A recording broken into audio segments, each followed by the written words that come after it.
যে doctor mister তবরক মিয়ার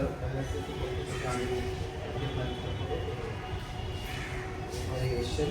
তো আমরা আজকে দিয়েছি 7 জনের পক্ষে ওকালতনামা দিয়েছি যারা র্যাগে কর্মরত ছিলেন। তারা হলেন colonel Anwar Latif, brigadier general MD Mahbub Alam,